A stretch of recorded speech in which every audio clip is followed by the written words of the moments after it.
Oui, super. Comment ça va? Hello, ça va bien? Ah, je suis contente, je suis ravie. Merci beaucoup d'avoir répondu présent à notre invitation.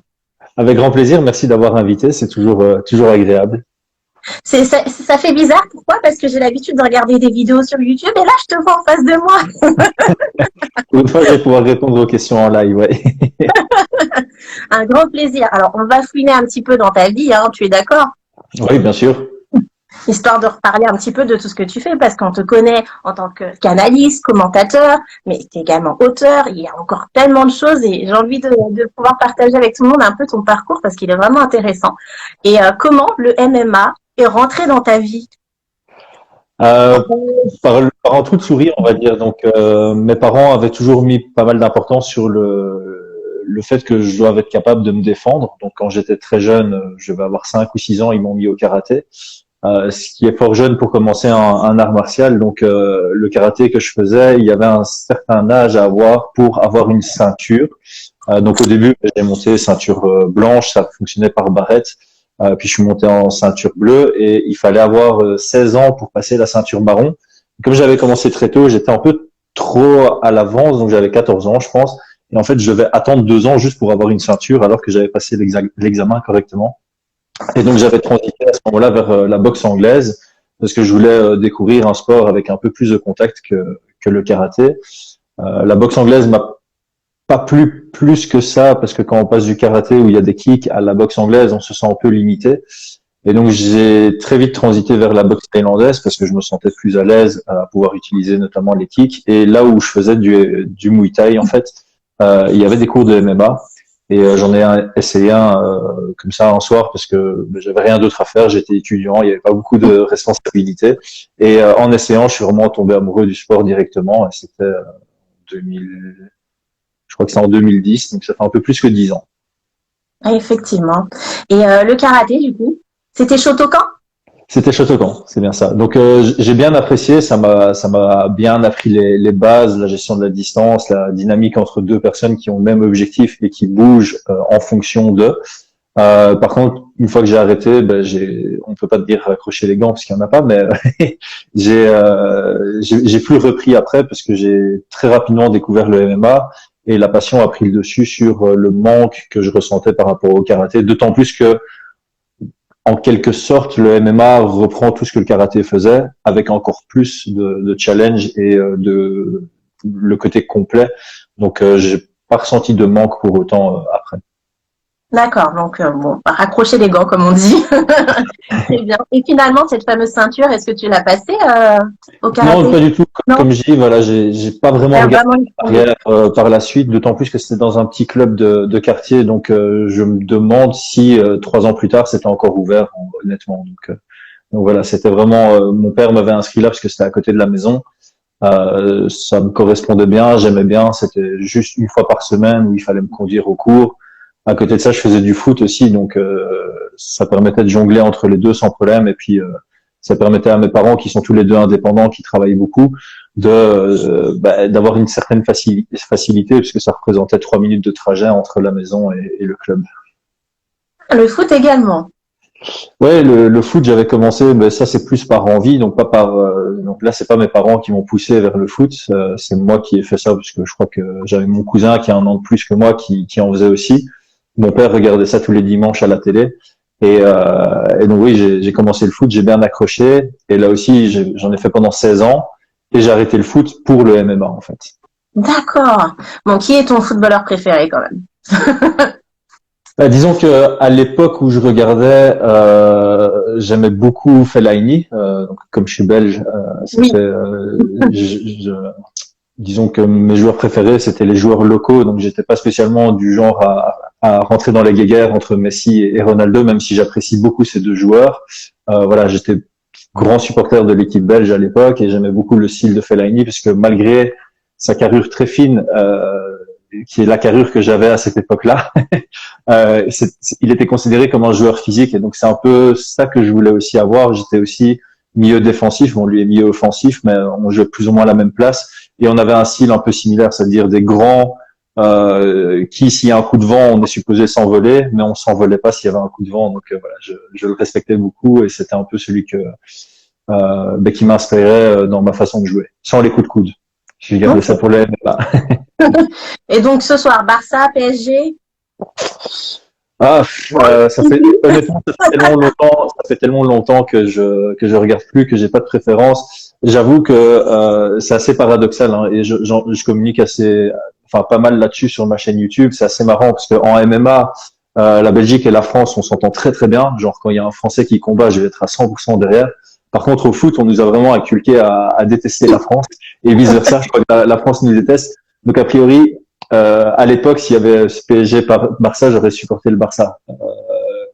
Je suis bien content que dans le MMA, ce soit pas la même déclare, et je suis bien content de pouvoir supporter des personnes qui parlent la même langue que moi au final. Oui, ça c'est vrai. Ça c'est vrai. Oh, mais c'est vrai, on supporte un peu tout le monde dans le MMA. On n'est pas fermé. C'est vrai. Non, c'est ça. J'avoue, en Belgique, et je crois qu'en France aussi, à une certaine époque, il y avait un peu cette mentalité étant donné que le sport est encore nouveau dans notre pays, on a toujours cet espoir d'être le premier à faire quelque chose de gros. Et donc, si un autre Français ou si un autre Belge signe à l'UFC ou obtient un gros combat, on est un peu déçu en se disant j'aurais bien voulu être le premier. Mais je sais pas si c'est une question de maturité ou une question du fait que le sport commence à bien grandir, ou simplement les gens se rendent compte que c'est pas parce que quelqu'un d'autre réussit que nous on peut pas réussir, qu'on commence à se supporter. Et en fait, moi je me rends bien compte que maintenant si j'aide un autre Belge à monter, ça va aussi m'ouvrir des portes à moi par la suite. Et donc je pense que c'est important justement de pas se mettre des bâtons dans les roues et de plutôt penser pays ou langue avant de penser son propre petit succès à soi. Non, mais je trouve qu'il y a un très grand respect, en tout cas, entre la France et la Belgique en ce qui concerne le MMA. Ça, c'est, y a rien à dire. Là, ça fonctionne très, très bien.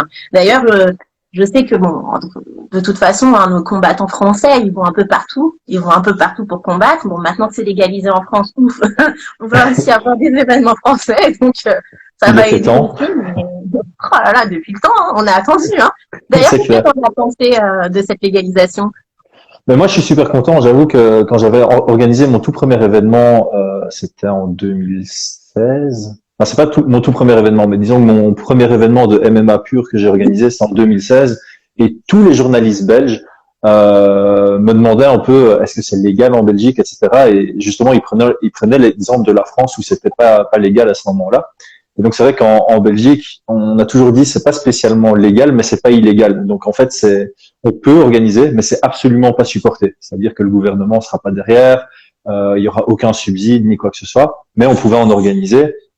Et c'est vrai qu'à cette époque-là, c'était intéressant parce que quand on organisait un événement en Belgique, tu recevais plus de messages de Français que de Belges pour participer, parce que pour un Français, c'est l'opportunité unique de pas devoir se déplacer super loin pour faire un événement et avoir son public qui peut venir. Enfin, en tout cas pour les Parisiens, pour les Lillois, pour les Marseillais, c'est un peu plus compliqué, mais on recevait beaucoup de demandes des combattants français du Nord et de Paris parce qu'ils savaient que c'était une des rares occasions de combattre devant leur propre public. Alors qu'en Belgique, il y avait d'autres événements, donc on recevait moins de demandes parce que les gens avaient un peu plus d'opportunités. Je vais pas dire qu'il y avait beaucoup d'opportunités, mais au moment où j'ai commencé à organiser, il y avait 4-5 promotions belges qui tenaient plus ou moins la route. Et donc, ça, pour un petit pays comme la Belgique, ça représente quand même pas mal d'opportunités pour les combattants locaux. Et du coup, comment s'appelait cet événement? Donc, ça a commencé avec le nom 360 MMA Fight Nights. Après le premier événement, on trouvait que le nom faisait un peu puéril, enfin ça faisait un peu c'était pas très pro, ça faisait pas très pro, et donc on a transité, on a changé le nom de 360 MMA Fight Nights vers 360 Promotion qui faisait déjà un peu plus classe, je trouve. Et au final, le tout dernier événement que j'ai organisé, c'était le Cage Warriors Academy à Bruxelles. Donc là, c'est exactement la même promotion en fait, avec plus ou moins la même équipe derrière, mais on a eu l'opportunité de porter le nom Cage Warriors Academy Brussels, qui en fait, clairement, on a vu que l'attrait du public était bien plus grand parce que c'est un vrai nom instauré en Europe, quoi. Comme quoi, le nom est important, mine de rien. Ouais, oui. Ah oui, clairement. Si un jour l'UFC fait comme le Cage Warriors et fait des mini-ligues locales, s'il y a quelqu'un qui fait un UFC Academy Brussels, ça va cartonner, ou un UFC Academy Paris, pareil. Mais enfin voilà, la stratégie de l'UFC est complètement différente que celle du Cage Warriors, donc ça n'arrivera a priori pas, à mon avis. mais voilà, c'est clair que le fait d'avoir pu utiliser le nom Cage Warriors Academy, ça a bien aidé au niveau des ventes, ça a bien aidé au niveau de l'intérêt des combattants. C'était plus facile d'aller démarcher des combattants. C'est bête à dire, mais de négocier une prime plus facilement. Donc, un combattant qui fait son troisième combat pro, il peut commencer à pouvoir demander une prime, enfin, je vais pas dire élevée, mais entre 500 et 1000 euros, ce serait pas complètement ridicule de le demander au troisième combat, aujourd'hui en 2020. Mais quand c'est pour le Cage Warriors Academy et que tu sais que si tu fais une belle performance, tu as une ouverture pour un contrat au Cage Warriors, ben tu es prêt à accepter une prime un peu plus faible. Et voilà, quand tu organises un événement en Belgique où il n'y a pas beaucoup de sponsors, pas de subsides, en tant que promoteur, autant, moi, ben, je suis coach et manager, donc autant j'ai envie de payer les athlètes le mieux que possible, autant je dois aussi être rentable moi-même. Donc, j'étais obligé d'essayer de négocier des primes à rabais en essayant de faire comprendre que les combattants avaient d'autres choses à gagner que le côté financier. Il y avait la visibilité et l'ouverture de portes vers le Cage Warriors par la suite. D'ailleurs, hein, pour ceux qui sont là, il y a quelques petites images de cet événement sur sa chaîne YouTube. Hein. Oui, ben, en fait, c'est assez marrant. Donc, la chaîne YouTube, à la base, c'était la chaîne du 360, que j'ai renommée en Cage Warriors Academy Brussels après. Et en fait, ce qui s'est passé, c'est qu'il y a un combat qui a fait le buzz, bizarrement, parce que c'était pas du tout le plus excitant ni quoi que ce soit, mais on va dire que sur YouTube et dans le monde entier, il y a pas mal de pervers. Enfin, je pense, parce que ce qui s'est passé, en fait, c'est que sur mes 4 événements organisés, je crois qu'il y a eu 5 combats féminins. Donc, je voulais toujours mettre en avant le combat, le MMA féminin tant que possible.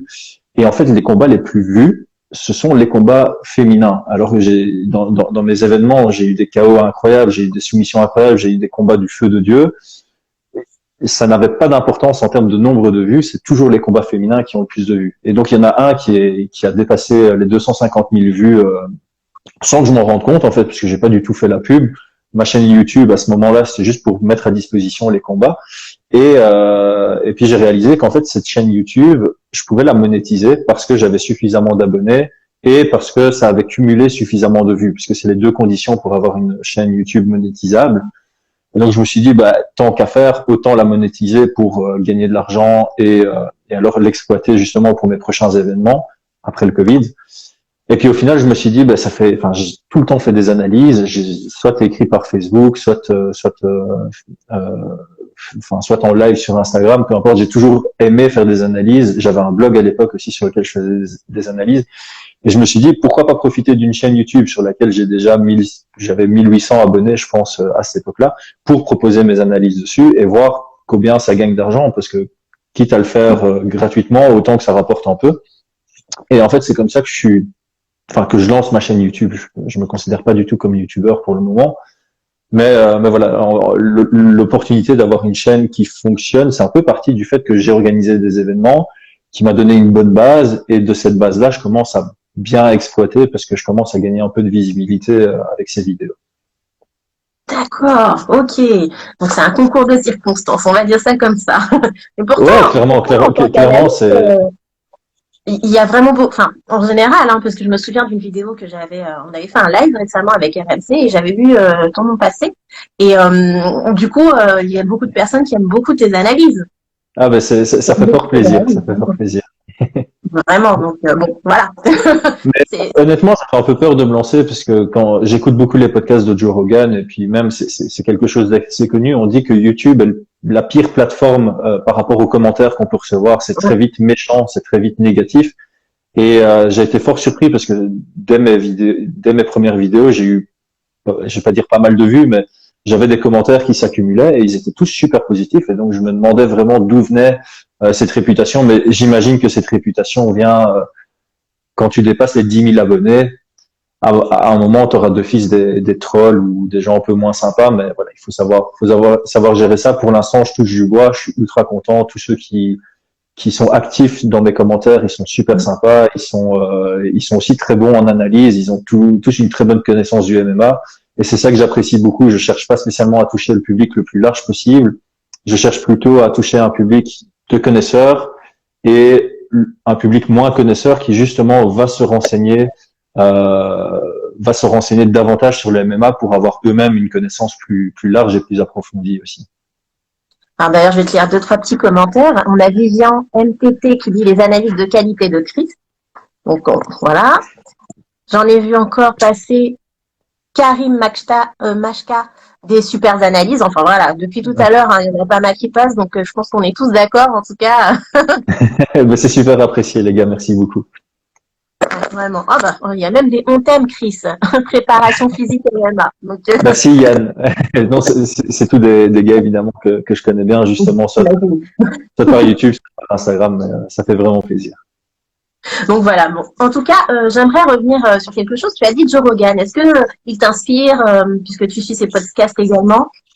Oui, bien sûr. En fait, il y a pas beaucoup de monde qui m'inspire, mais Joe Rogan en fait partie. Évidemment, dans ma dernière vidéo, j'ai un peu critiqué malheureusement parce que je trouve qu'il a pas été extraordinaire dans ses commentaires. Mais bon, ça arrive hein, quand j'en parlais aussi, et c'est quelque chose qui pourrait arriver à beaucoup de gens. C'est une fois qu'on est confortable dans une position, on commence un peu à laisser trop aller les automatismes sans réellement réfléchir à revenir aux bases de l'importance de son métier.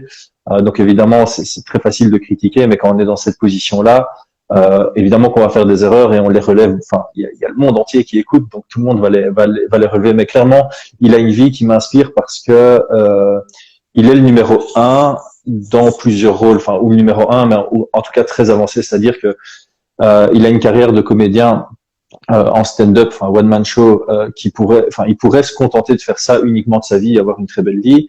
Être commentateur à l'UFC, il pourrait se contenter de faire uniquement ça et s'arrêter là. Les podcasts, si je me trompe pas, c'est lui qui a la plateforme de podcast les plus écoutée au monde. Donc il pourrait s'arrêter à juste faire des podcasts et en fait le gars continue à faire des choses et en plus il travaille sur des choses un peu moins visuelles. Donc il a sa marque Onit qui fait des kettlebell, c'est un chasseur aussi. Enfin, j'aime beaucoup parce que voilà, il se donne à fond dans tout ce qu'il fait et il se repose pas sur ses lauriers. Son Joe Rogan Experience, il a été racheté à 100 millions. Moi, je pense que si quelqu'un me donne 100 millions, j'arrête tout. Moi, je pars en vacances et je reviens pas des vacances, quoi. Mais donc voilà, c'est clairement quelqu'un d'inspirant parce que il a une vie de passionné et il s'arrête pas au premier succès. En fait, il voit pas, disons qu'il se met pas d'objectif pour s'arrêter après. Lui, son objectif, c'est d'être heureux et il a plein de chemins dans lesquels trouver le bonheur. Et c'est ça qui fait son succès aussi, je pense. Donc, ouais, c'est très inspirant comme personnage. Alors, j'ai vu une petite. N'hésitez pas à poser vos questions, hein, je vais les poser juste après. Et qu'est-ce que tu penses de DC comme commentateur, Daniel Cormier? Alors, j'aime beaucoup DC. C'est quand il était combattant, j'avais énormément de respect pour lui et j'étais chaque fois triste quand je voyais qu'il était plus détesté que, enfin, il a vraiment attisé de la haine sans que je comprenne pourquoi, parce qu'il cherchait pas le public, il restait quelqu'un, enfin, ça reste quelqu'un de simple, etc. Je pense que John Jones a tellement de fans qu'au final, les fans de John Jones ont décidé de détester Daniel Cormier, ce qui est dommage pour lui parce qu'il a une carrière et une personnalité totalement respectable. Maintenant, en tant que commentateur, je l'aime bien quand il analyse en live la lutte, dans le combat en live. Je l'aime beaucoup moins quand il a fait ses flèches là. Enfin, il a fait des analyses un peu comme Dan Hardy et moi. Enfin, je veux pas me mettre dans ce même groupe-là parce qu'ils sont plus avancés que moi. Mais je trouve que les flèches partent un peu n'importe comment et dans ce type d'analyse, je trouve qu'il y a besoin d'une préparation. Donc, je suis pas incapable de faire ça correctement non plus en live. C'est pas sa faute. Je pense que c'est l'UFC qui lui a proposé de faire des analyses comme ça en direct, comme on a au foot, où on entoure les 4 joueurs de défense et on dit voilà, ils étaient en ligne pour leur jeu et c'est super bien. Mais je trouve que ça demande de la préparation. Donc ça, c'est un peu, je trouve que l'UFC devrait enlever ça. Ou alors donner ça par exemple à Trevor Whitman qui lui ne doit pas commenter et en plus faire une analyse. Trevor Whitman, il est sur place pour regarder, observer et faire des analyses de temps en temps au micro. Mais il pourrait aussi l'utiliser pour faire des analyses entre deux combats pour dire ce qui s'est passé dans une situation particulière. Et alors son deuxième, je dirais que c'est peut-être pas un défaut, c'est probablement ESPN qui lui demande d'agir comme ça. Mais je trouve qu'il c'est trop en format podcast, donc il cherche trop à rigoler avec Joe Rogan, comme si moi je regardais à la maison avec des potes et que je parlais avec eux. Moi j'aimais bien l'ancien format de l'UFC où on avait vraiment un Goldberg qui était là, qui avait pas spécialement une connaissance du sport, mais qui qui allait gueuler, qui allait faire "It is all over", et puis on avait un Joe Rogan qui était plus là pour expliquer les stratégies, les techniques, etc. Donc ça, c'est une dynamique que j'aime bien. Il commence à perdre la dynamique en essayant d'avoir des mecs qui rigolent un peu trop. Ça met une bonne ambiance, mais je pense que ça plaît aux fans enfin pas pour détériorer les fans lambda, mais ça plaît aux fans qui s'y connaissent pas trop et qui entendent des gens rigoler en regardant du MMA. Mais moi, ça me plaît moins en tant que connaisseur du sport. Enfin, en tout cas, je m'attends à des analyses en live, je m'attends à des explications, je m'attends à ce que ces experts, parce que je suis supposé des experts, nous donnent leurs observations en fait pendant. Ok, très bien. J'ai vu une question sur John. Alors, c'est Vivien MTT. John Anik est pour moi le commentateur le plus sous-estimé. C'est le meilleur. Honnêtement, John Anik, dans son rôle, c'est le meilleur. Donc, quand j'ai commencé moi à commenter chez Eleven Sport, je me suis renseigné sur comment commenter, etc. Et généralement, dans le sport, on aime bien mettre deux commentateurs. Comme j'expliquais, il y en a un qui est plus là pour gueuler et pour donner de l'intonation au combat, et il y en a généralement un qui est plus là pour donner des observations, etc. Et John Anik, en fait, lui, il a un rôle, on va dire, tertiaire, qui vient d'être développé dans le MMA, mais qui est beaucoup utilisé, notamment en cyclisme. Je sais qu'on regarde le Tour de France, il y a toujours, je sais pas comment il s'appelle, mais il y a toujours un gars qui est ultra cultivé et qui va raconter l'histoire du château, l'histoire de la ville. Et en fait, John Anik, il a une élocution qui est parfaite. Il a un timing qui est excellent dans sa façon de parler et il flanche jamais sur aucun mot. Il a une connaissance extraordinaire des combattants et il sait à chaque fois quand parler entre Joe Rogan et Daniel Cormier, ou entre Dan Hardy et Michael Bisping et Dan Hardy, ils font jamais ensemble, mais entre Michael Bisping et Paul Felder. Il arrive vraiment à combler les blancs avec chaque fois des instructions ou des informations qui ont beaucoup de valeur.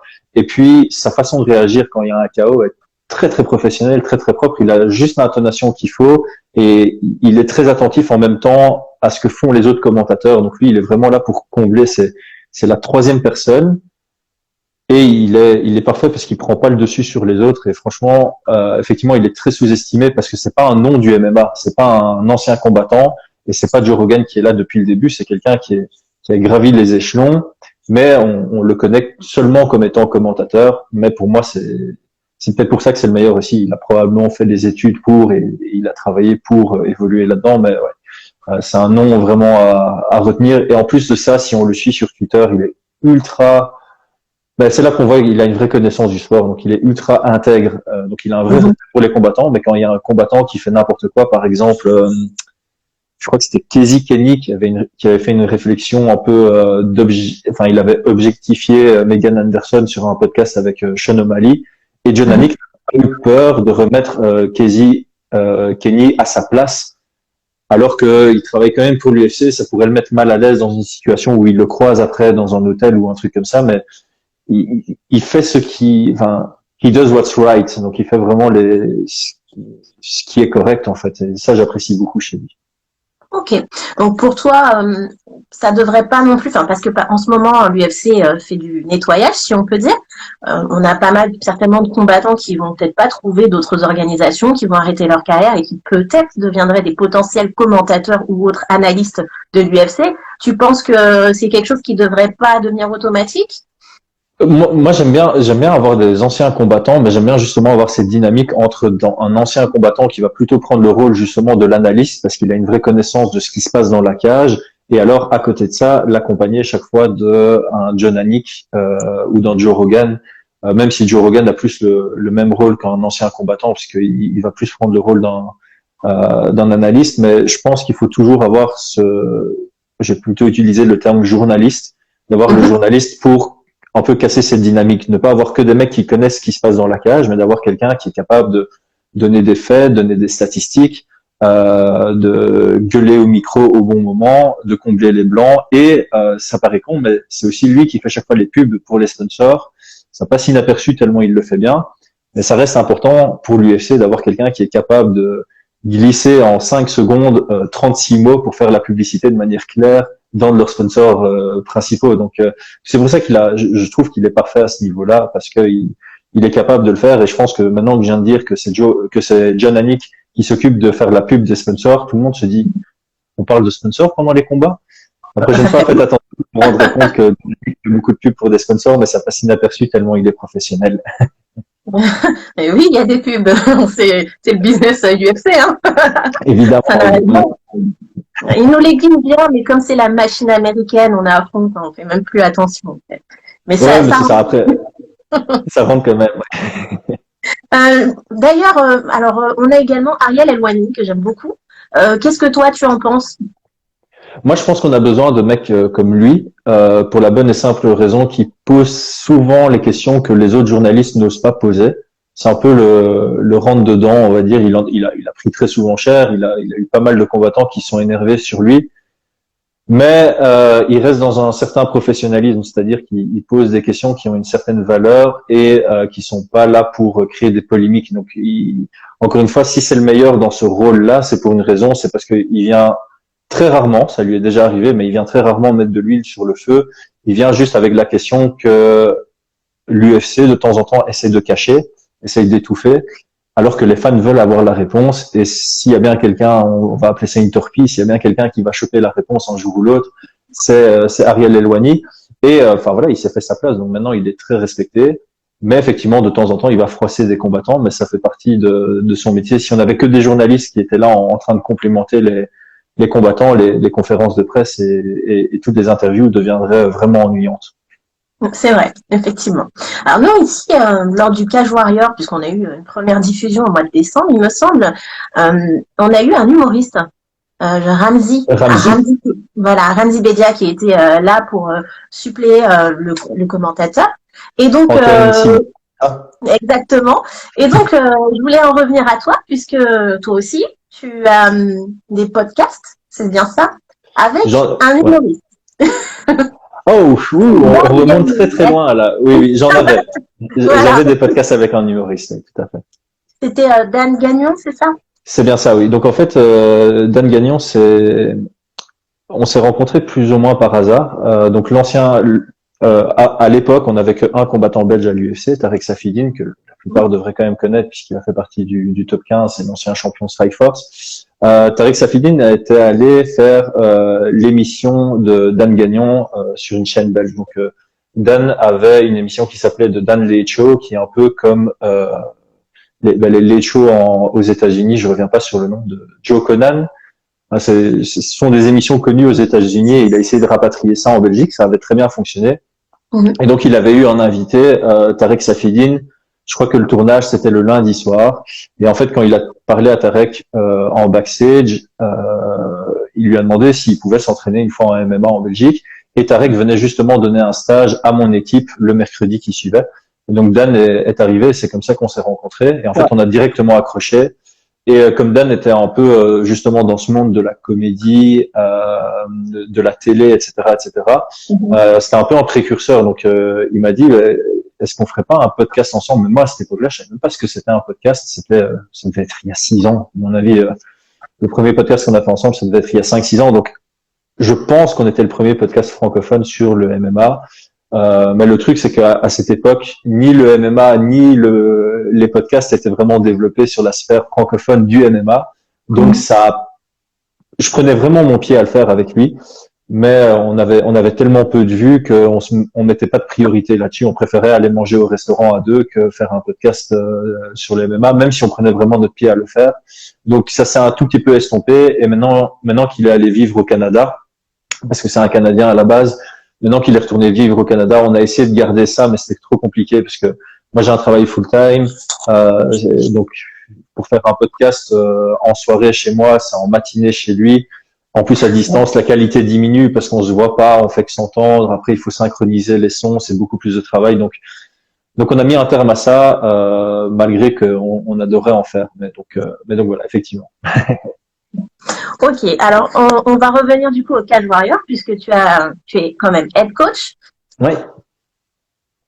Alors pour arriver à ce niveau-là, il me semble, si j'ai bien suivi, que tu as découvert donc une salle où tu as pu pratiquer du MMA et un jour tu t'es dit que tu allais louer en fait une salle pour pouvoir donner des cours et de fil en aiguille, maintenant, tu as des combattants qui arrivent au Cage Warrior.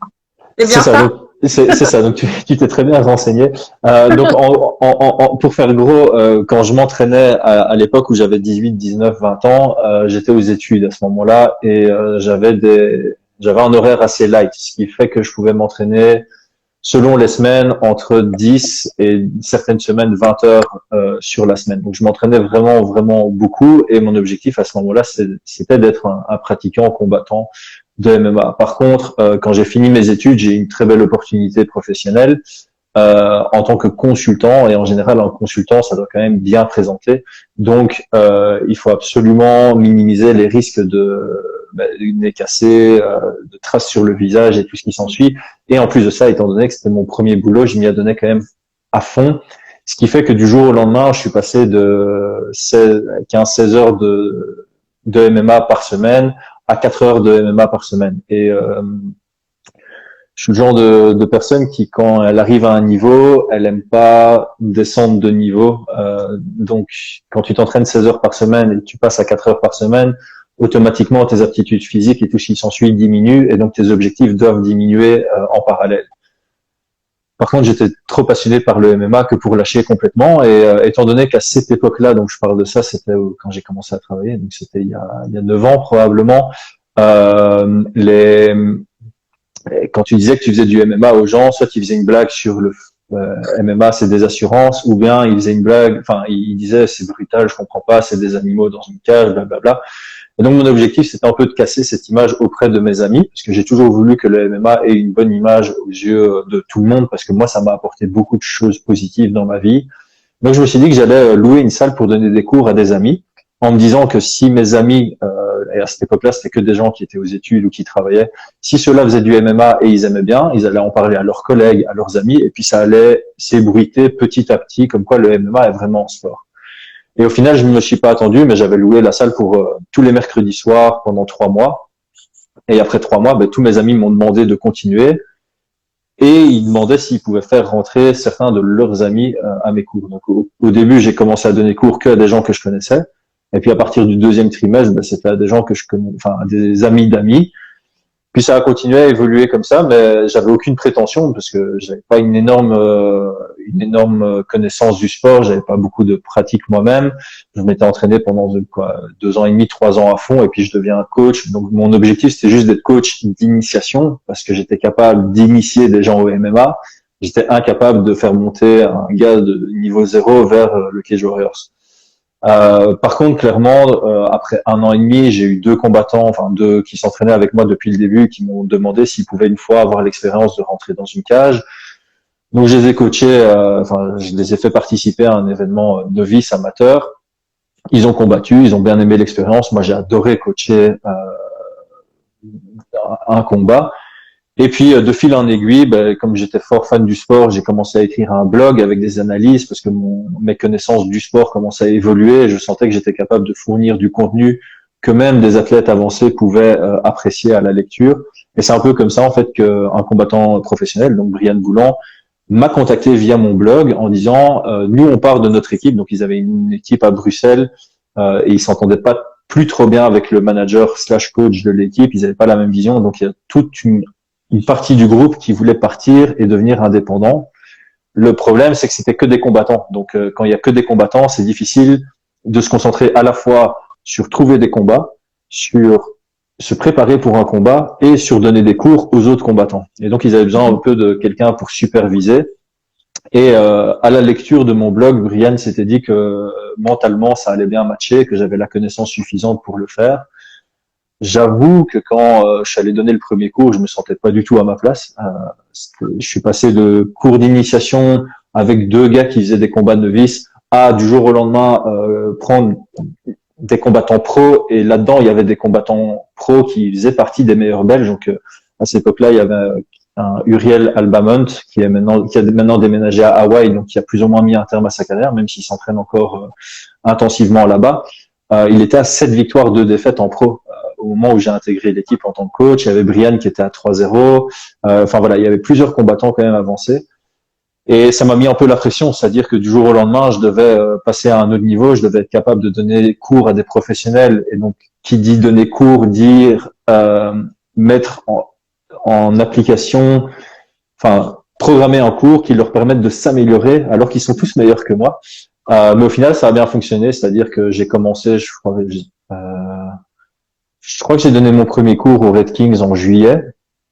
Et je pense que le premier combat de Brian avec moi, c'était une histoire de 3-4 mois plus tard. Ça s'est super bien passé. J'étais stressé comme pas possible, mais il a gagné. Ça s'est bien passé. Et ça m'a un peu réconforté là-dedans. Et donc, au final, si tu travailles suffisamment, tu es capable d'atteindre n'importe quoi, je dirais. Donc, clairement, j'ai pas eu de carrière de combattant, pas du tout. J'ai pas été formé pour être coach de MMA. Honnêtement, en grappling, je valais rien du tout quand j'ai commencé à donner des cours et je suis pas encore. Enfin, si je devais mettre au grappling, je serais peut-être une ceinture bleue à tout casser. Mhm. Mais enfin voilà, le fait de regarder des combats non-stop, de faire des analyses, de regarder dans le détail tout ce qui se passe, à un moment, ça donne une connaissance suffisante que pour pouvoir donner les bonnes instructions et pour pouvoir créer des cours suffisamment corrects que pour que des professionnels s'améliorent. Donc voilà, je me suis retrouvé un peu dans cette position comme ça. J'ai été beaucoup critiqué au début et je l'ai dit sur un autre live avec un autre coach belge. Tous ceux qui m'ont critiqué au début, je comprends amplement. Si aujourd'hui il y a quelqu'un qui débarque dans le MMA comme moi j'ai débarqué dans le MMA, je serais peut-être le premier à le critiquer aussi honnêtement. Mais aujourd'hui, je suis content d'avoir pu prouver ma position et je sais qu'il y a beaucoup de gens qui me critiquaient avant, qui viennent chez moi maintenant en disant écoute, je t'ai critiqué, mais je trouve que maintenant tu as fait tes preuves et reste pas toi. Donc ça fait un grand plaisir pour moi, c'est d'être capable de comprendre que j'ai été critiqué, mais de pas leur en vouloir parce que je trouve ça totalement normal. Mais je suis très content aussi que eux aient l'ouverture d'esprit de pas rester sur leurs idées de base et force est de constater que ce que je fais fonctionne, même si je vais pas me jeter des fleurs. Si Brian et Donovan et mes autres combattants font des très bons résultats, c'est 95% leur travail à eux et moi je fais partie des 5 derniers pourcents potentiellement, quoi. On a Laurent de Kramer qui dit syndrome de l'imposteur, t'inquiète pas, tu l'es pas. Mais Voilà. clairement, j'en parle ouvertement, hein. J'ai eu le syndrome de l'imposteur de plein fouet après la défaite de Gris, la deuxième ou la première défaite de Grit au TKO. Donc Grit est une combattante de notre équipe. C'était la première Belge, je pense, en tout cas, c'était le premier athlète masculin ou féminin belge qui allait combattre au TKO, qui est quand même la plus grosse promotion du Canada. Et donc elle avait gagné son premier combat là, et par contre le deuxième elle avait perdu. Et je crois que c'était suite à cette défaite ou c'était celle d'après où j'ai vraiment eu le syndrome de l'imposteur en me disant mais qu'est-ce que je fous là, enfin c'est un niveau trop élevé pour moi. Mais il y a beaucoup de gens qui m'ont rassuré, beaucoup de personnes proches qui m'ont rassuré en disant non, tout le monde a des défaites, il faut que tu arrives à passer au-dessus. On m'a envoyé des TED Talks qui parlaient justement de ce syndrome de l'imposteur et qui m'ont permis de passer un peu ce cap, de passer outre, de continuer à travailler dur. Et c'est clair que quand je regardais en arrière et je me disais, OK, Chris d'il y a 2 ans et Chris de maintenant, il y a une énorme différence de connaissances. Pour être à ma place, il faut que je continue et que je gagne encore autant de connaissances. Et si j'ai fait ce trajet-là, je suis capable de faire ce trajet-là. Il faut juste que je m'en donne les moyens. Et je l'ai fait et je suis bien content d'avoir fait cet effort. Eh ben, de toute façon, il y a un début à tout, hein. Et comme on dit, le MMA ne s'apprend pas dans les livres. Belle transition. Mais oui, parce que du coup, tu es auteur. Oui. Donc voilà, pourquoi est-ce que le MMA, ça ne s'apprend pas dans les livres? Mais en fait, donc, tu as parlé de Dan Gagnon tantôt. C'est lui qui m'a donné l'idée du livre. Donc en fait, quand Dan était en Belgique, on se voyait 2-3 fois par semaine. Et il faut savoir que Dan est au-delà d'être un comédien, c'est un entrepreneur ou je sais pas comment dire. C'est une des personnes les plus intelligentes que je connaisse. Et c'est quelqu'un qui a beaucoup de bonnes idées et qui, en plus d'avoir des bonnes idées, il est capable de pousser les gens à les appliquer. Et je pense que c'est un peu à force d'avoir des conversations avec un gars comme lui qui est très actif, hein, que ça m'a donné envie de faire plus de choses. Et donc je me suis dit, j'aime bien écrire, parce que j'avais un blog à l'époque, j'aime bien le MMA, et j'aime bien les challenges. Et donc je m'étais dit, j'avais fait une bucket list, donc une liste de 100 choses à faire avant que je décède.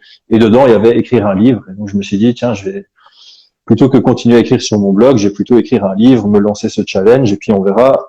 L'objectif c'était pas de devenir un best-seller, c'était vraiment juste de me lancer un challenge, mais évidemment de le mettre en vente pour voir les retours que j'allais en avoir. Les retours étaient positifs, donc j'étais très content. Donc le titre, c'est juste paradoxal parce qu'on dit souvent, voilà, on n'apprend pas le MMA sur YouTube, ce qui est partiellement vrai. C'est vrai qu'on ne sait pas apprendre à combattre sur YouTube. Par contre, il y a des très très bonnes vidéos sur YouTube et si on a un bon partenaire d'entraînement, on peut se contenter vraiment de YouTube et d'un partenaire d'entraînement pour bien évoluer en MMA, en tout cas aujourd'hui, mais il faut trouver les bonnes chaînes pour ça. Et donc je voulais un peu reprendre cette idéologie de c'est impossible d'apprendre le MMA via YouTube, on ne sait pas l'apprendre via un livre non plus. Et je trouvais que le paradoxe du titre était assez sympa à mettre en application. Donc certes, on va pas apprendre à combattre grâce à un livre, mais on peut en apprendre beaucoup sur le sport grâce à un livre. Donc c'est un peu mettre ça en avant. Et tu t'impliques aussi dans le développement personnel parce que voilà, autour du combattant, en fait, tu t'intéresses à tout ce qui se passe autour et tu essaies quand même d'en parler aussi sur YouTube, j'ai vu également, dans les livres. Ouais, donc le développement personnel, évidemment, c'est quelque chose que moi j'aime beaucoup. Enfin, quand je lis un livre, c'est généralement c'est pas des romans policiers ou autres. J'aime bien lire des livres fictifs, mais là où je prends le plus mon pied quand je lis, c'est plutôt sur le développement personnel. Et enfin voilà, chacun ses capacités. Moi, je pense que j'ai un cerveau qui fait des liens très rapidement, qui fait des associations très rapidement. Et donc, quand j'apprends quelque chose par le MMA, j'arrive à faire un step back et à me dire, OK, j'ai appris ça dans le MMA, mais je peux aussi appliquer cette même leçon n'importe où ailleurs dans ma vie. Et donc, clairement, à la base, mon deuxième livre, j'aurais voulu l'écrire là-dessus. J'aurais voulu l'écrire sur toutes les leçons que j'ai apprises dans le MMA, que j'ai pu appliquer dans les autres parties de ma vie. Maintenant, finalement, sur un coup de tête, je suis parti sur un tout autre sujet parce que ce livre de leçons du MMA, j'aimerais que celui-là, l'objectif, ce serait que ce soit un best-seller ou quelque chose qui soit beaucoup vendu, qui soit écrit en anglais et en français. Mais pour ça, il faut qu'il vit avec un peu plus de temps libre, on va dire. Donc, ça viendra plus tard dans ma carrière. Et puis, je trouve ça mieux aussi. J'ose espérer que dans 10 ans, j'aurai plus de crédibilité que ce que j'ai aujourd'hui. Donc, si j'écris le livre dans 10 ans, je vais toucher plus de monde a priori que si je l'écrivais aujourd'hui. Donc, je reste patient avec ça. Et puis, je sais que je suis encore assez jeune dans ma carrière. Donc, j'ai encore beaucoup de leçons à tirer. Et plus j'ai de leçons à tirer, plus il y aura de contenu dans ce livre. Et un best-seller, on le fait pas avec 100 pages. On doit viser les 300 pages. Donc là, mes 2 premiers livres, ça s'arrête à 120 pages, je pense, dans ces alentours-là. C'est pas mal, ça se lit vite, c'est chouette pour le challenge, mais si je veux faire un vrai gros livre qui soit bien vendu et qui fasse parler de lui, il faut que je vise les 300 pages, et donc pour ça, il faut que j'ai un peu plus de vécu que seulement 10 ans dans le sport. Ok.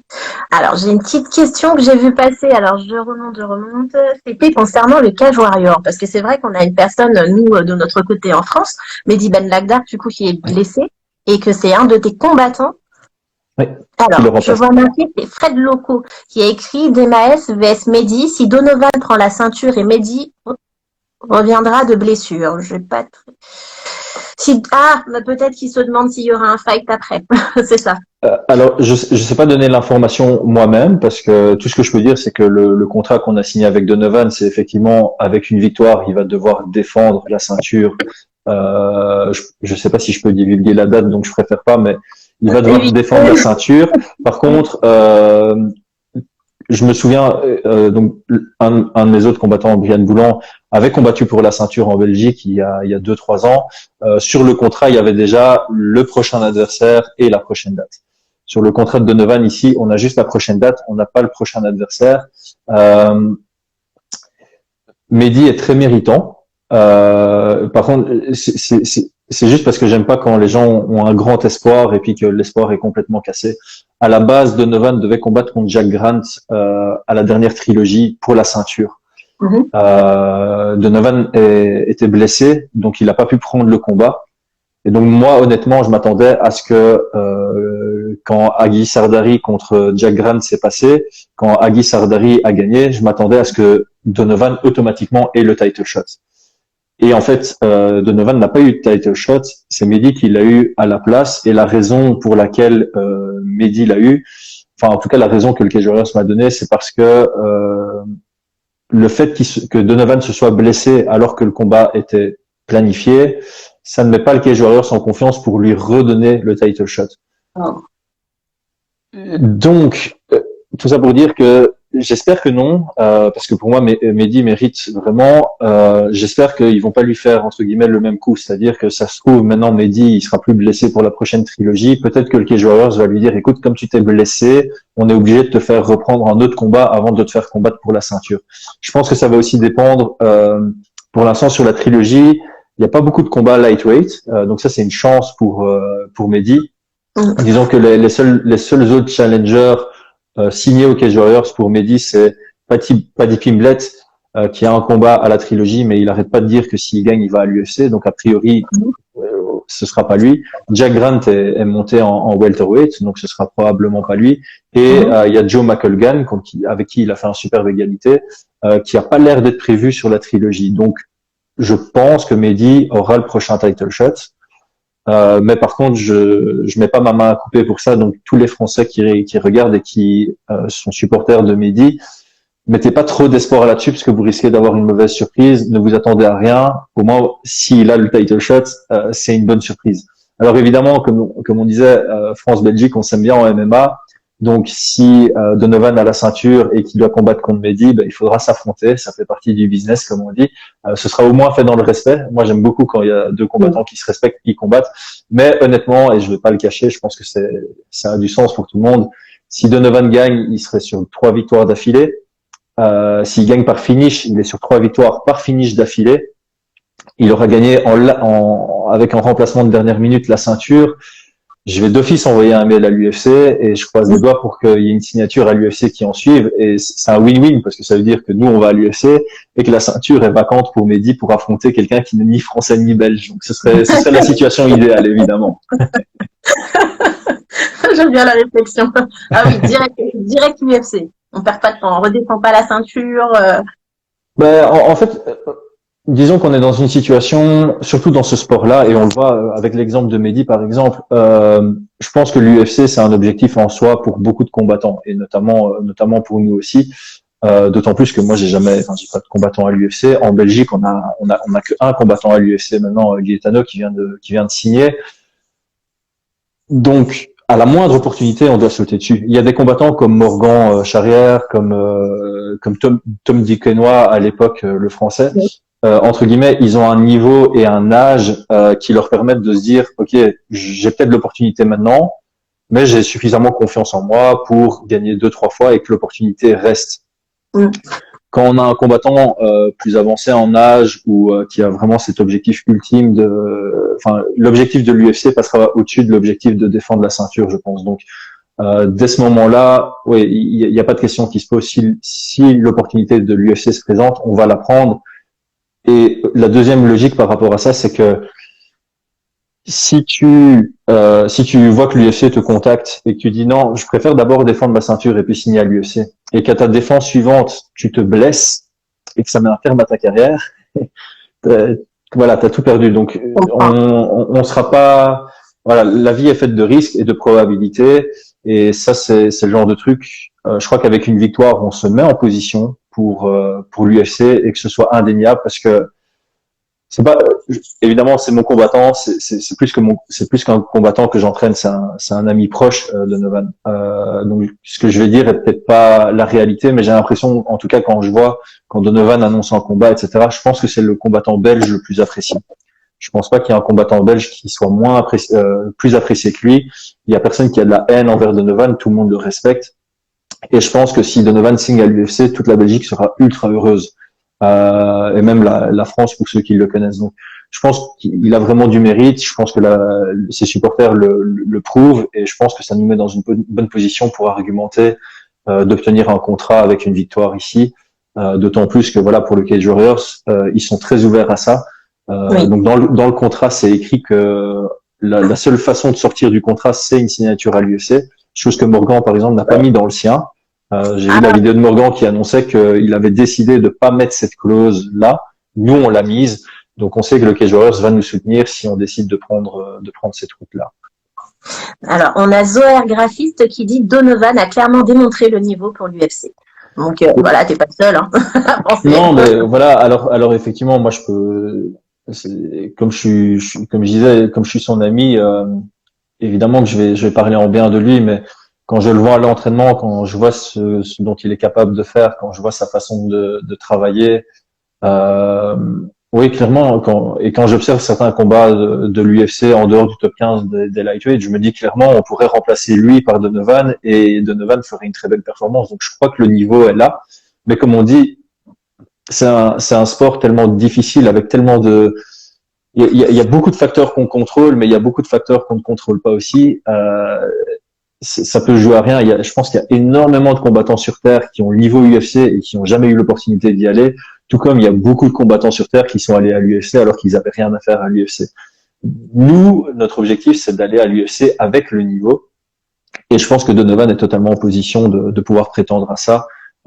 Toute proportion gardée, je dis pas ça parce que c'est un pote, je pense qu'il y a des personnes neutres qui sont capables de le reconnaître également. Ah, là, du coup, tu m'as soulevé une question, mais je veux pas la poser.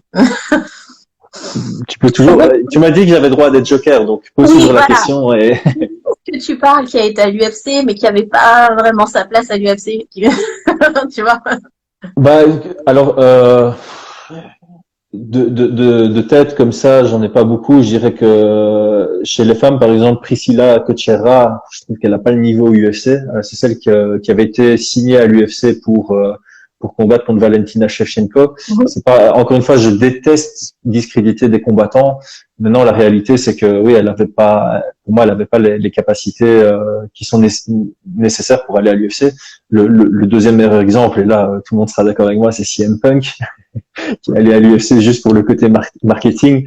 Puis voilà, malheureusement, Craig White, par exemple, j'aime beaucoup ce combattant qui vient du Cage Warriors notamment, et il est arrivé à l'UFC, il a fait 0,4 à l'UFC et puis ou 0,3, enfin peu importe. Mais voilà, en général, les combattants qui font 0,3 et qui en plus leur 0,3 c'est contre des autres qui n'ont pas fait le long feu à l'UFC, ben voilà, c'est que le niveau n'était pas là. Ça arrive, mais je vais pas dire tant pis pour eux. Je veux dire, moi je veux le bonheur de tout le monde. Donc si quelqu'un est allé à l'UFC, qu'il a eu un 0,3, mais que finalement malgré les 0,3, il a été bien payé, il a gagné suffisamment de followers pour faire des placements de produits et gagner de l'argent facilement après. Tant mieux pour lui, parce que même s'il n'avait pas le niveau UFC, je sais que cette personne s'est donné tous les moyens possibles et a fait tous les sacrifices possibles et imaginables pour y arriver. Toute personne qui le fait mérite au final d'aller à l'UFC. Mais au-delà du mérite, en effort et en sacrifice, il y a aussi le mérite en niveau. Et au final, c'est ça que je dis. C'est Donovan, s'il était dans la vidéo, il le dirait également. S'il va à l'UFC, il veut pas y aller pour faire bonne figure et pour perdre ses combats. Il veut y aller pour faire des performances, pour faire des main cards, pour rentrer dans ce top 15 et pour faire une belle carrière dedans. D'ailleurs, je sais pas si tu sais, il y a une grosse différence de bourse quand on démarre à l'UFC entre le Cage Warrior et l'UFC. Alors oui, je vais pas parler en chiffres, mais le Cage Warrior c'est pas réputé pour être la promotion qui paye le mieux. Il y a beaucoup de promotions en Europe qui payent mieux qu'eux. Par contre, le Cage Warrior est encore et toujours le tremplin numéro 1 de l'Europe pour passer à l'UFC. C'est-à-dire que un combattant européen qui veut aller à l'UFC, le chemin le plus rapide et plus sûr, c'est de passer par le Cage Warriors, d'avoir la ceinture Cage Warriors. C'est là, je veux dire, il y a très peu de champions Cage Warriors qui n'ont pas signé à l'UFC par la suite. En tout cas, peu de champions qui ont défendu la ceinture et qui n'ont pas signé. Donc c'est clairement le chemin le plus sûr encore actuellement. Par contre, il faut faire un choix. C'est-à-dire que si quelqu'un veut combattre pour l'argent et est incapable et n'a pas suffisamment confiance en lui que pour se dire OK, je vais prendre des primes minimes pendant 3-4 combats pour après aller à l'UFC et faire ma vie, mais il faut pas aller au Cage Warriors. Donc si quelqu'un veut gagner de l'argent pour payer ses loyers et en combattant 2 fois sur l'année avoir déjà une bonne prime, le Cage Warriors n'est pas fait pour ça. Par contre, si tu vois long terme et que ton objectif c'est d'avoir des primes comme à l'UFC, il faut aller à l'UFC. Et pour aller à l'UFC, encore une fois, de temps en temps, il faut faire des efforts. C'est un peu, même dans le monde de l'entrepreneuriat, c'est ça. De temps en temps, si on veut avoir une promotion et passer d'employé à manager et puis de manager à directeur, de temps en temps, bah, il faut venir travailler le week-end pour le même salaire. Il faut travailler des soirs sans compter des heures sup. Il faut prendre que 15 congés plutôt que 20 sur l'année. Voilà, il faut faire des petits efforts comme ça. Si on dit toujours investir en soi n'est jamais une mauvaise idée. Et donc voilà, OK Warriors, il faut faire des efforts sur les primes en sachant que ça peut ouvrir les plus grandes portes possibles et imaginables. Alors, il y a combien de combattants pro chez Red Kings? Alors on est, que je dise pas de bêtises, 7 ou 8. On a 7 ou 8 combattants pro qui ont déjà fait au moins leur début, donc qui ont plus qu'un combat pro. Et alors on en a 3 qui sont amateurs en vue de faire leur début pro. Donc on a une petite dizaine de combattants pro. Et on a ça dépend. Les amateurs, ça vient et ça part, mais on a une bonne quinzaine d'amateurs sérieux qui sont réguliers, qui cherchent à combattre toute l'année et qui ont des objectifs de carrière, on va dire. Et dans les combattants pro, est-ce que, enfin, du coup, c'est très récurrent en France, est-ce qu'ils travaillent à côté? Alors ça dépend. Pour la plupart, oui. Pour la plupart, oui, parce que voilà, comme je dis, j'ai 3 combattants qui sont avancés dans leur carrière, donc Donovan, Brian et Grit, qui ont plus que 5 combats avec un palmarès positif. Et donc même eux ne gagnent pas des primes extraordinaires. Je pense que la prime du Bellator, voilà, c'était 3 000 € pour un combat au Bellator. Si elle gagnait, c'était x2. Donc c'est bien pour arrondir des trimestres, mais c'est pas suffisant que pour payer un loyer, pour payer sa bouffe, pour payer ses camps d'entraînement, etc., etc. Donc clairement, oui, la plupart de mes combattants travaillent à côté. S'ils travaillent pas à côté full time, ils travaillent mi-temps à côté d'office. Donc oui, ils doivent tous combiner les entraînements et le boulot. Ils ont un statut quand même de sportif de haut niveau? Non, en Belgique, le MMA est pas reconnu, donc il n'y a pas de statut de sportif de haut niveau. En fait, pour avoir ça, il faut que ce soit un sport reconnu par l'ADEPS. Pour le moment, ça ne l'est pas. Je sais que la Fédération belge de MMA travaille beaucoup pour remplir tous les critères. Donc, il y a plusieurs critères à remplir pour être reconnu comme sport auprès de l'ADEPS. La Fédération belge y travaille pour le moment, mais c'est pas encore le cas. Donc, en tant que combattant de MMA belge, en Belgique en tout cas, c'est pas possible d'avoir un statut de sportif élite. Donc non. Ok, très bien. J'ai vu quelques petites questions passer. Alors, on a Cédric Debriez.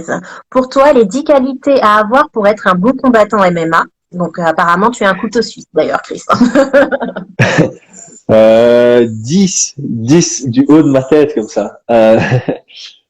Alors, la première qualité, je dirais, c'est le mental, parce que tout est difficile en MMA, surtout actuellement, hein, comme je viens de dire, avoir des primes pour savoir faire que du MMA dans la vie, ben, faut être dans les meilleures organisations, et avant d'y être, il faut des efforts et des efforts et des efforts.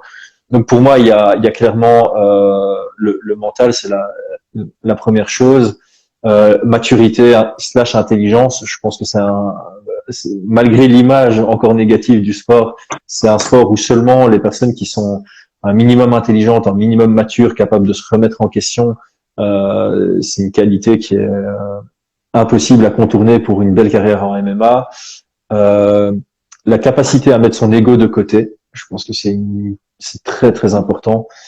Qu'est-ce qu'on pourrait mettre d'autre? Ben, évidemment, il faut des aptitudes physiques. Donc, quelqu'un, malheureusement, dont les parents n'ont jamais fait faire de la psychomote quand ils sont petits et qui confondent gauche et droite, ça va pas. Mais ça paraît con, mais c'est vrai que moi, en tant que coach, j'ai vu beaucoup de personnes passer qui confondent gauche et droite.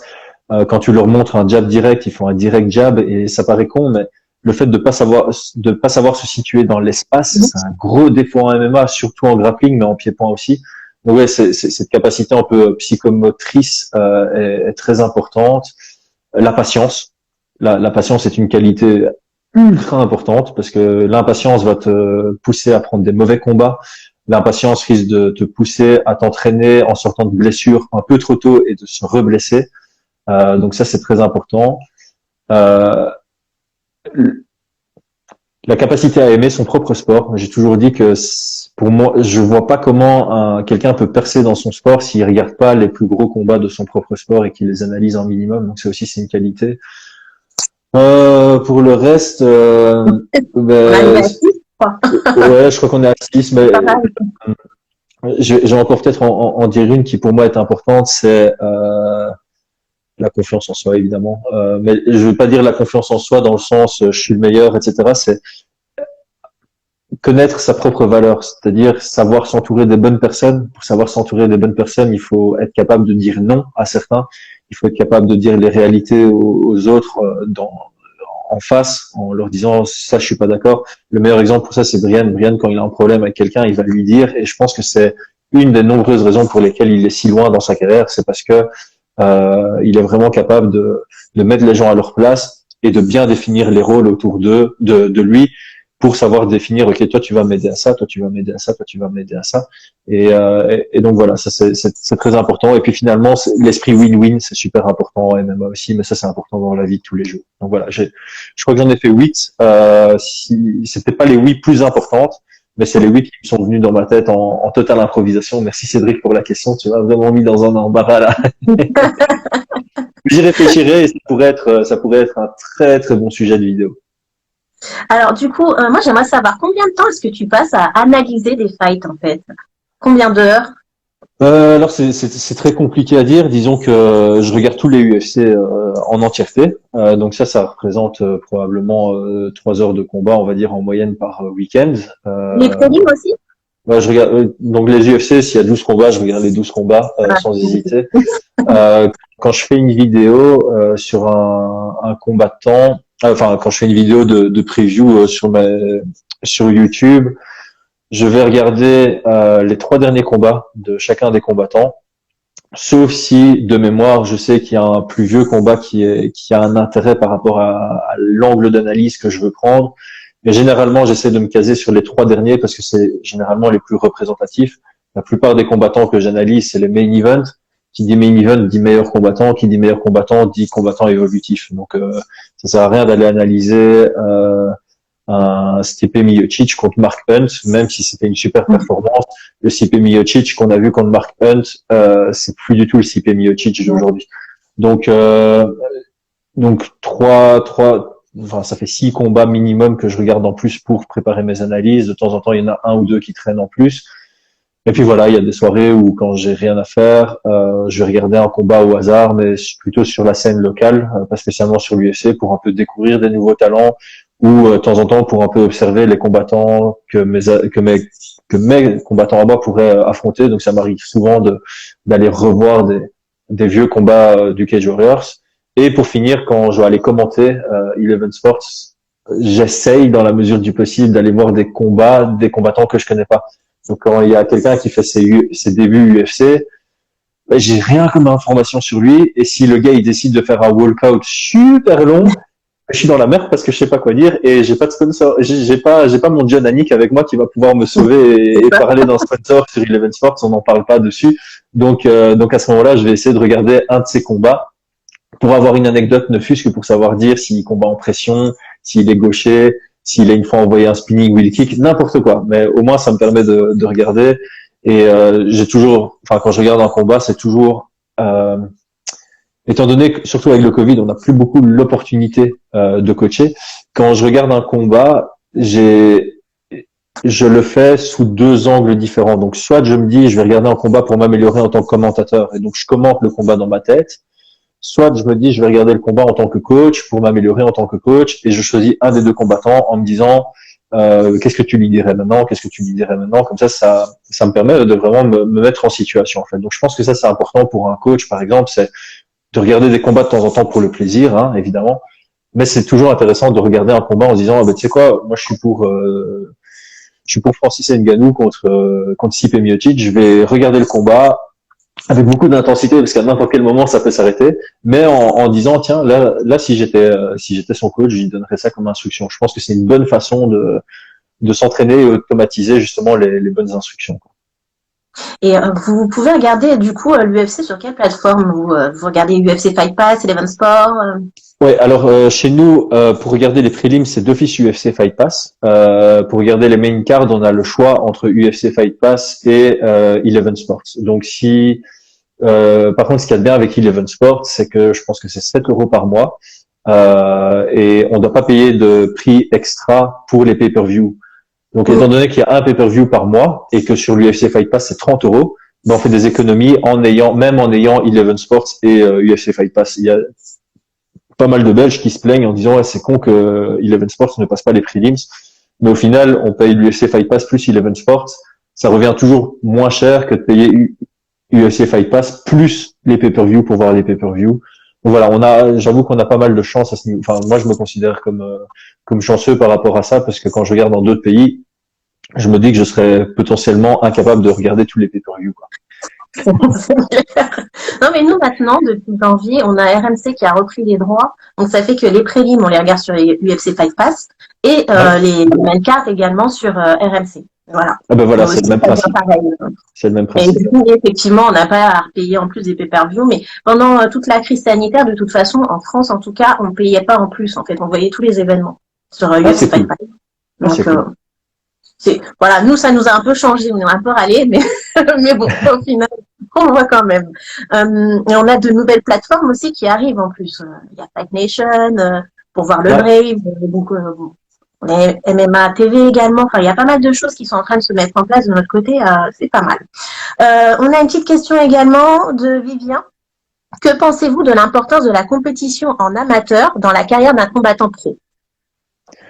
Bah alors super important évidemment parce que au-delà de l'expérience, il y a aussi la gestion des émotions et de l'adrénaline qui est très importante. Donc quelqu'un qui va faire qui va jamais combattre en amateur et qui va arriver en combat pro sans expérience, il va pas du tout normalement il va pas performer au maximum de ses capacités. Donc je crois que oui, l'expérience en amateur est super importante et il faut toujours observer justement faire un peu ce qu'on appelle allez, je reviendrai sur le mot si j'étais à mon boulot, du benchmarking.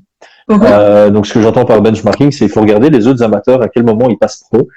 Parce que si tu décides de passer pro et que tu tombes sur un amateur qui a fait 20 combats en amateur, si à ton premier combat pro, tu tombes sur un gars qui fait aussi ses débuts pro, mais qui a fait 20 combats amateurs alors que toi, t'en as fait 4, tu peux gagner, on peut gagner tous les combats, mais il y a une grosse différence d'expérience. Et je pense que l'IMMAF commence à vraiment communiquer sur l'importance des combats en amateur. Le truc, c'est que jusqu'en 2015, 2016, 2017, pour un Belge, pour un Français, pour un Suisse, c'était très très compliqué d'avoir 10 combats amateurs avant de passer pro et de toujours avoir 22 ans. C'est impossible. Quelqu'un qui voulait avoir 10 combats amateurs, fallait 5 ans pour avoir les 10 combats amateurs et donc on est déjà avancé dans la carrière. Donc à cette époque-là, disons qu'en moyenne, un Belge, j'imagine qu'en France, c'est à peu près la même chose, va passer en pro vers son 5e, 6e combat, peut-être 7e. Aujourd'hui, on sent que ce soit pour les Belges ou pour les Français, j'imagine, on peut se permettre d'avoir 10 combats amateurs assez rapidement parce qu'on a de plus en plus d'opportunités. Et du coup, on arrive à un niveau pro plus élevé. Et donc, j'ai l'impression que à l'époque, genre il y a 5 ans, quelqu'un qui faisait ses débuts pro, c'est le niveau d'aujourd'hui, quelqu'un qui fait son 6e combat amateur. En sachant qu'il y a des Mohamed Mokaev, par exemple, qui montrent l'exemple et qui font 23 combats amateurs, si je me trompe pas, avant de passer pro. Et c'est la bonne façon de faire parce que ça donne une bonne expérience. Il arrive dans son premier combat pro ultra confiant en lui. En plus de ça, grâce à ça, il est ultra médiatisé aussi. Pour l'instant, il a de la chance sur le matchmaking parce qu'on lui a mis des chèvres et ça, j'aime pas beaucoup parce que loin de moi l'idée de critiquer la boxe anglaise, mais c'est connu là, c'est que on monte son palmarès et puis c'est une fois qu'on est à 20-0 qu'on commence à prendre des vrais challenges. J'ai pas envie que le MMA devienne comme ça. Ce que j'aime bien au MMA, c'est qu'on monte progressivement chaque fois avec des challenges et puis c'est celui qui a le meilleur palmarès qui va percer, mais tous les palmarès ont encore du sens, quoi. Donc voilà, mais ouais, les combats amateurs c'est très important et ça a de l'importance tant pour la confiance en soi que pour l'expérience. Et ça permet aussi de jauger son niveau parce que si tu perds ton dernier combat amateur, pourquoi est-ce que tu passerais pro? Si tu es encore en train de perdre contre des amateurs, faut pas passer pro. Si tu gagnes plusieurs fois contre des amateurs, c'est peut-être le bon moment de passer pro. Et je trouve que l'IMMAF c'est très très bien, mais il faut que ce soit un peu plus accessible parce que ça coûte un pont. Et pour l'instant, par exemple en Belgique, la fédération n'a pas suffisamment d'argent que pour pouvoir payer les frais aux combattants amateurs. Mais ça, c'est l'expérience qu'il faut prendre parce que on compare le niveau amateur d'un pays au niveau amateur de l'autre pays. et ça nous permet de savoir où on en est. Et en fait, si c'est un peu comme au foot, si un pays fait passer tous ses combattants amateurs pro trop tôt, tant qu'ils combattent en Belgique, ça va aller. Et puis dès qu'ils vont aller combattre contre des étrangers, ils vont perdre. Et alors, t'as, on va dire le championnat, mais donc ici les combattants locaux qui ont un niveau beaucoup trop faible. Et le problème, c'est qu'une fois que tu es en pro, une défaite, ça te suit à vie. En amateur, ton record, on s'en fout. Il y a personne ne connaît le palmarès amateur de Frankie Edgar. C'est clair. Mais, mais par contre, il me semble, alors je suis pas certain de cette information, mais il me semble avoir entendu que ses 4 premiers combats amateurs, il les a perdus. Et donc c'est là où je dis c'est important parce que le gars il a perdu ses 4 premiers combats amateurs et malgré tout il a terminé, enfin il a été champion à l'UFC. Quelqu'un qui commence en pro et qui fait 0,4 en pro, je crois pas, je me trompe peut-être, mais je crois pas qu'il y ait quelqu'un qui a commencé sa carrière en 0,4 en pro et puis qui est arrivé à l'UFC après. Les 4 Je défaites. t'enverrai un lien. Je t'enverrai le lien du code sportif de notre fédération. Puisque tout a été fait, enfin je sais pas si tu as eu l'occasion de le voir, de le lire non. Je t'enverrai un lien parce qu'il y a eu pas mal de changements, enfin de structuration et je vais t'envoyer, tu verras un petit peu comment ça a changé. Okay. On a une petite question, on va pas tarder à finir d'ailleurs, de Fraternity Fight Channel. Objectivement, sur une échelle de pourcentage, à combien estimes-tu la victoire de Dono pour la ceinture?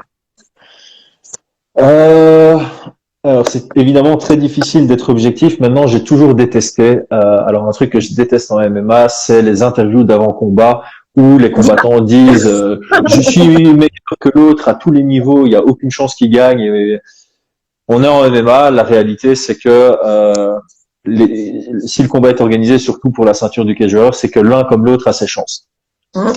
Donc honnêtement, quand donc j'ai commenté Jack Grant contre Agi Sardari, évidemment quand je commentais, j'avais en tête le fait que Donovan était le prochain, et donc quand j'ai vu le combat, je m'étais dit, ok, je suis ultra confiant, ultra confiant. Alors évidemment maintenant, vu les circonstances, ça reste du short notice, on n'a pas eu le temps de se préparer énormément par rapport au profil de Agi Sardari. Par contre, la chance, c'est que Donovan ne doit pas faire beaucoup d'adaptations à son style que pour forcer le combat à son avantage, on va dire. Donc, en toute honnêteté, je pense que si on devait faire des cotes de paris, je pense que Donovan serait favori. En tout cas, Donovan serait gros favori si il y avait une grosse préparation. Si maintenant les cotes de paris vont sortir, elles seront peut-être un peu plus serrées, mais honnêtement, enfin, si je veux faire une analyse de manière neutre, c'est d'ailleurs la question vient de là. Je dirais que c'est un 60-40, 65-35 pour Donovan, pour la bonne et simple raison que Donovan a un peu plus d'expérience à haut niveau. Donc ils ont une expérience plus ou moins similaire en termes de palmarès, mais Donovan a quand même enchaîné beaucoup de gros combats depuis avant le Cage Warriors et au Cage Warriors.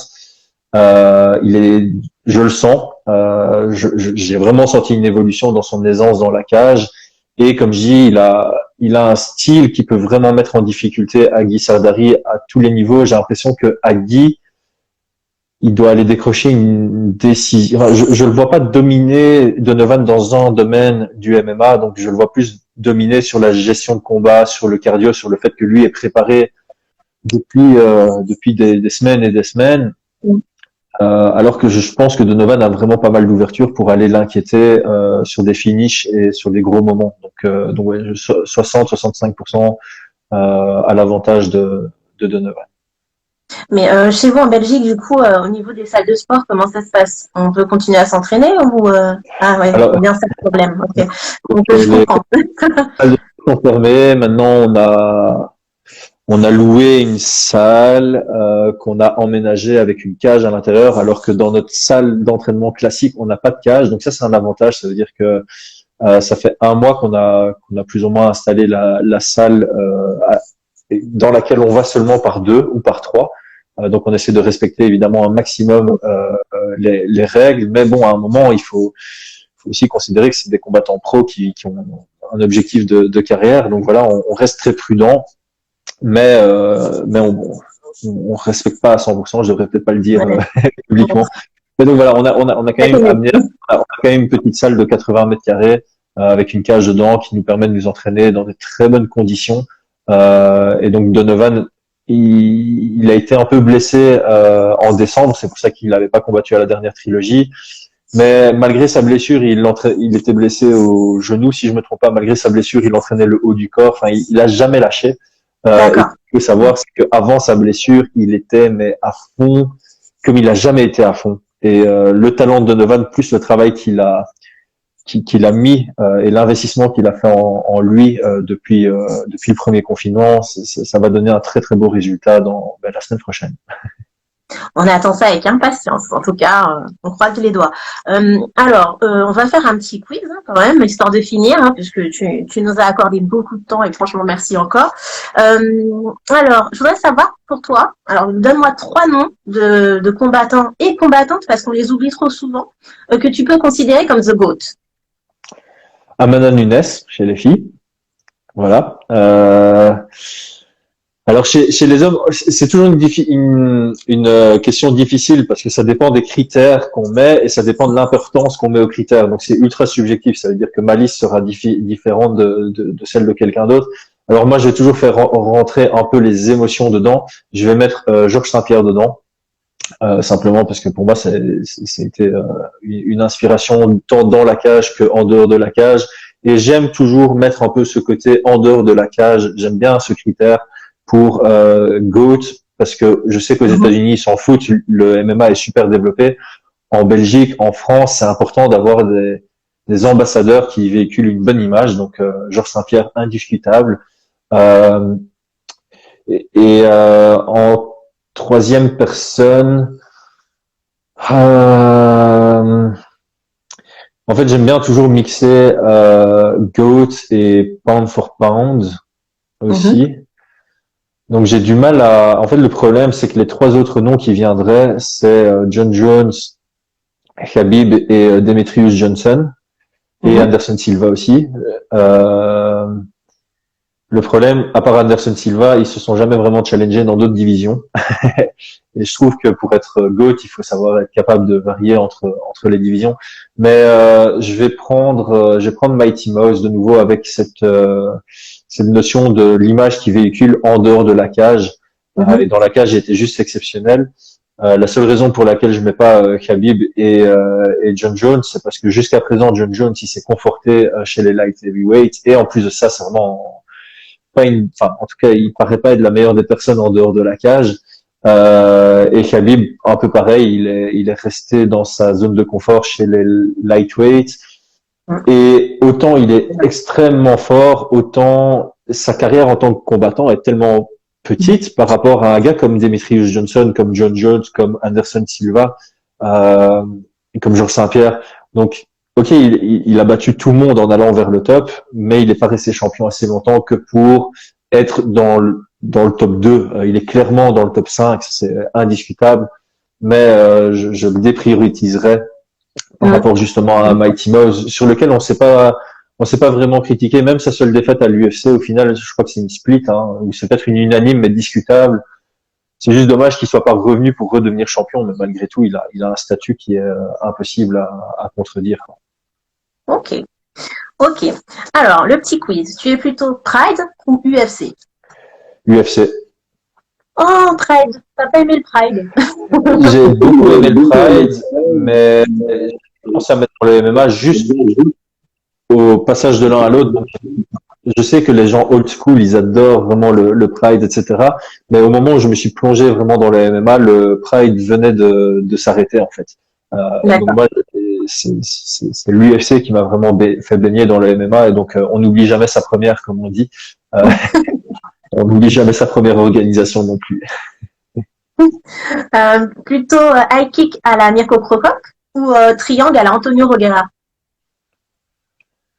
High kick. Ok. Chuck Liddell ou Randy Couture? Ben, à l'époque où je regardais ses combats, j'étais pour Chuck Liddell. Ok. Jason Statham ou Jean-Claude Van Damme? Là, pour le coup. Ah, JCVD, hein, obligé. C'est là. Madison Square Garden ou Accor Arena La Défense? C'est ici, hein. Ouais, je sais.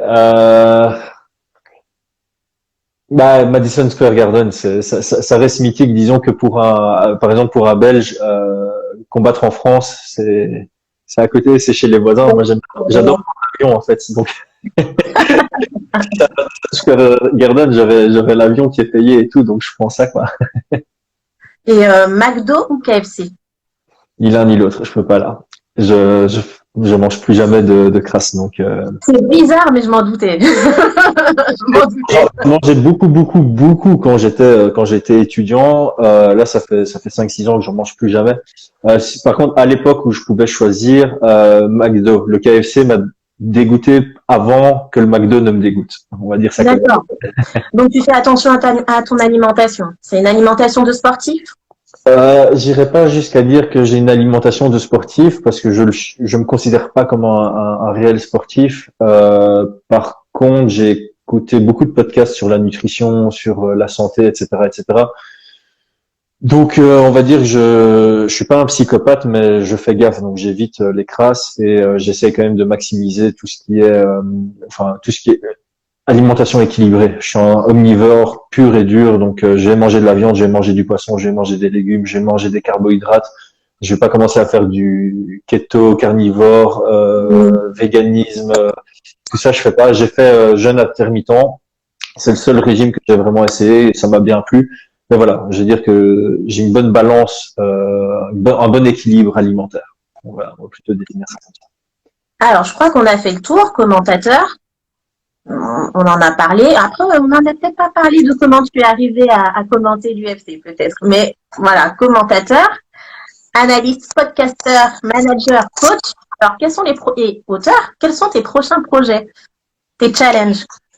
Ce n'est pas en secret, enfin, ce n'est plus en secret. J'hésitais de garder ça secret ou pas, mais finalement non. J'aimerais reprendre la casquette de promoteur matchmaker après le Covid. Donc, dès qu'on peut réorganiser des événements, j'aimerais vraiment être là-dessus. Organiser, comme à l'époque, à mon avis, ce sera de nouveau Cage Warriors Academy, mais un peu plus gros que ce que j'avais fait. Donc ça c'est mon premier gros challenge et puis un truc que j'ai envie de faire depuis très très très longtemps, c'est ouvrir ma propre salle. Donc là en fait pour le moment on est locataire dans une salle, donc on prend des plages horaires pour s'entraîner. Moi un challenge qui me plairait vraiment bien c'est d'être le gérant d'une salle, de pouvoir manager un peu tout de A à Z. Les cours qu'on y donne, les coachs, être ressources humaines aussi, enfin vraiment avoir toute cette gestion de l'ouverture d'une salle. Alors c'est pas un projet 2021 a priori, c'est un très très gros projet. Il est dans le coin de ma tête depuis très longtemps et là on commence. En fait, je me disais que il y a 5 ans en Belgique, ça aurait été trop tôt d'ouvrir une salle parce que ça allait de la galère et en plus de ça, j'avais pas du tout de crédibilité. Là, je commence à avoir un nom qui est un peu respecté en Belgique et donc je pense qu'en ouvrant une salle, les gens auront confiance en venant dans ce club pour s'entraîner s'ils ont des objectifs de carrière. Donc ça commence à être le bon moment pour ce projet. Ok, ben en tout cas, il faudra nous appeler. Hein, on viendra avec grand plaisir, en espérant que ce soit plus à huis clos notamment. Mais bon, en ce moment. Ouvrir une salle à huis clos, c'est pas trop, c'est pas trop une bonne idée. Non, mais pour ton événement, on viendra.